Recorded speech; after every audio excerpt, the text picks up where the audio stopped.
chapter 12, verses 1 through 3. Wherefore, seeing we also are compassed about with so great a cloud of witnesses, let us lay aside every weight and the sin which doeth so easily beset us, and let us run with patience the race that is set before us, looking unto Jesus, the author and finisher of our faith, who for the joy that was set before him endured the cross, despising the shame, and is set down at the right hand of the throne of God. For consider him that endured such contradiction of sinners against himself, lest ye be wearied and faint in your minds. Now, Paul says here, look, I have just given you a huge list of people who lived by faith. We have a bunch of witnesses who have already run this race successfully by faith. Now, with all of these examples before us, let us lay aside every weight, which is every hindrance, everything that will slow us down in our faith walk. Now, what is a weight? A weight is not necessarily something that is wrong, but is not essential to our faith walk. Anything that can slow us down in the least bit is considered a weight, and we must lay them aside. Not only should we lay aside every weight, but also the sin, underline that, the sin, which doeth so easily beset us.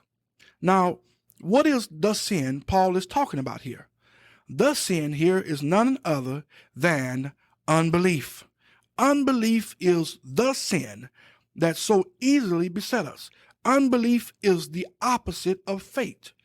Just about all of the children of Israel that came out of Egypt died in the wilderness during the course of 40 long years because of unbelief.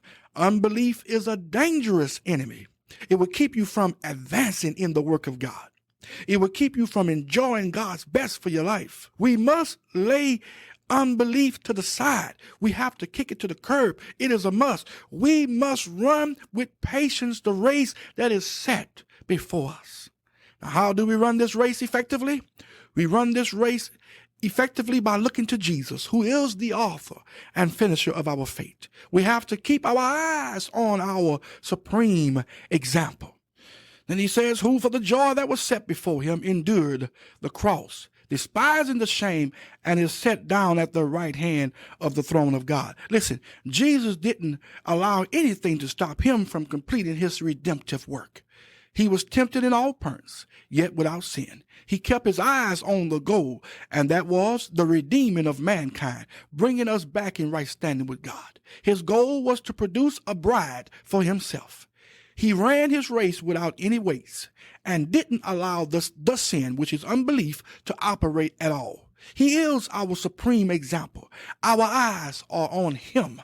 We will not be wearied and we will not faint in our minds. Why? Because our eyes are on him. We're looking to him. Glory to God. Look at verses 4 through 8. Ye have not yet resisted unto blood, striving against sin. And ye have forgotten the exhortation which speaketh unto you as unto children. My son, despise not thou the chastening of the Lord, nor faint when thou art rebuked of him. For whom the Lord loveth, he chasteneth, and scourgeth every son whom he receiveth. If ye endure chastening, God dealeth with you as with sons. For what son is he whom the Father chasteneth not? But if ye be without chastisement, whereof all are partakers, then are ye bastards and not sons. Now, God disciplines his children because he loves us. A natural father disciplines his children when they do wrong because he loves them. Now, notice that a father does not discipline a child that doesn't belong to him. Why? It is not his. God the Father is the same way. God only disciplines and trains his own children. All right, let's look at verses 9 through 11. Furthermore, we have had fathers of our flesh which corrected us, and we gave them reverence. Shall we not much rather be in subjection unto the Father of spirits and live? For they verily for a few days chasten us after their own pleasure, but he for our profit, that we might be partakers of his holiness. Now no chastening for the present seemeth to be joyous, but grievous. Nevertheless, afterward it yielded the peaceable fruit of righteousness unto them which are exercised thereby. Now we see here the purpose for the discipline of God. It produces peaceable fruit of righteousness to them which are exercised thereby. Whippings don't feel good at the moment that they are issued, but the end results are greatly appreciated. We are who we are because our parents loved us enough to discipline and to train us in the right way. In like manner, God disciplines and trains us so that we can be all that He has purposed us to be. All right, look at verses 12 through 14. Wherefore lift up the hands which hang down, and the feeble knees, and make straight paths for your feet, lest that which is lame be turned out of the way, but let it rather be healed. Follow peace with all men and holiness, without which no man shall see the Lord. Now, Paul is saying here, lift those hands up and give God some praise. Get out of your weak state and become strong in the Lord and in the power of His might. Put your eyes on Him and align your life according to His will and walk according to how He has called you to walk. Then He gives instruction for us to be at peace with all men. And we ought to follow after holiness. In other words, we ought to live holy, a life that is above reproach before the world. Why is this so important? Because without holiness, no man shall see the Lord. Verses 15 through 22. Looking diligently, lest any man fail of the grace of God, lest any root of bitterness springing up trouble you, and thereby many be defiled. Lest there be any fornicator or profane person, as Esau, who for one morsel of meat sold his birthright. For ye know how that afterward, when he would have inherited the blessing, he was rejected. For he found no place of repentance, though he sought it carefully with tears. For ye are not come unto the mount that might be touched, and that burned with fire, nor unto blackness and darkness and tempest, and the sound of a trumpet and the voice of words, which voice they that heard entreated that the words should not be spoken to them any more. For they could not endure that which was commanded. And if so much as a beast touch the mountain, it shall be stoned or thrust through with a dart. And so terrible was the sight that Moses said, I exceedingly fear and quake. But ye are come unto Mount Zion, and unto the city of the living God, the heavenly Jerusalem, and to an innumerable company of angels. He instructs them to look diligently on Jesus. Keep your focus on Him and Him alone. Forget about the rituals of the old covenant that you and your fathers used to practice. The law couldn't save you. Look at Esau. He tried to do it with his own righteousness and failed miserably. The children of Israel heard the voice of God and were shaken out of their boots. They entreated not to hear God speak again. Moses said that he exceedingly feared and quake. Paul lets them know that they are not under that covenant any longer. He tells them that they are come unto Mount Zion, to the city of the living God, the heavenly Jerusalem, and to an innumerable company of angels. Again, keep in mind that Paul is speaking to Jewish believers here. Mount Zion was David's place in Jerusalem. His palace was located there, and he was buried up there.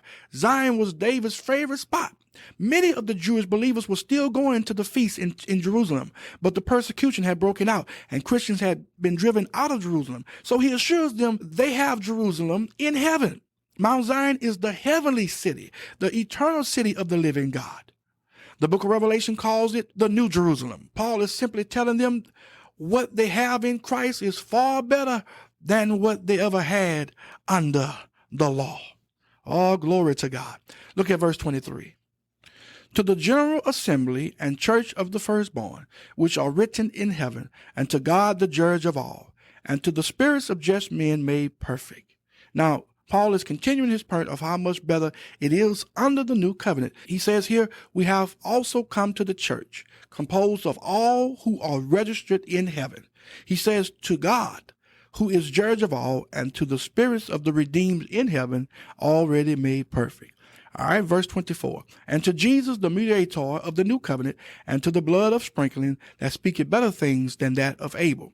To Jesus, our great and awesome mediator of the new covenant called grace, and to the blood of sprinkling that speaketh better things than that of Abel. Abel's blood cried for vengeance, but the blood of Christ speaks of salvation. Oh, glory to God. All right, let's look at verses 25 through 29. See that ye refuse not him that speaketh, for if they escape not who refused him that spake on earth, much more shall not we escape, if we turn away from him that speaketh from heaven, whose voice then shook the earth, but now he hath promised, saying, Yet once more I shake not the earth only, but also heaven. And this word, yet once more, signifieth the removing of those things that are shaken, as of things that are made, that those things which cannot be shaken may remain. Wherefore we, receiving a kingdom which cannot be moved, let us have grace whereby we may serve God acceptably with reverence and godly fear. For our God is a consuming fire. Now we see in this passage that although we are under grace and God is a merciful God, he is also a God of judgment. The children of Israel that rejected the voice of God through unbelief in the wilderness reaped God's judgment. All who rejects the redemptive work of Christ will reap God's judgment. Why? For our God is a consuming fire. He is also a God of judgment.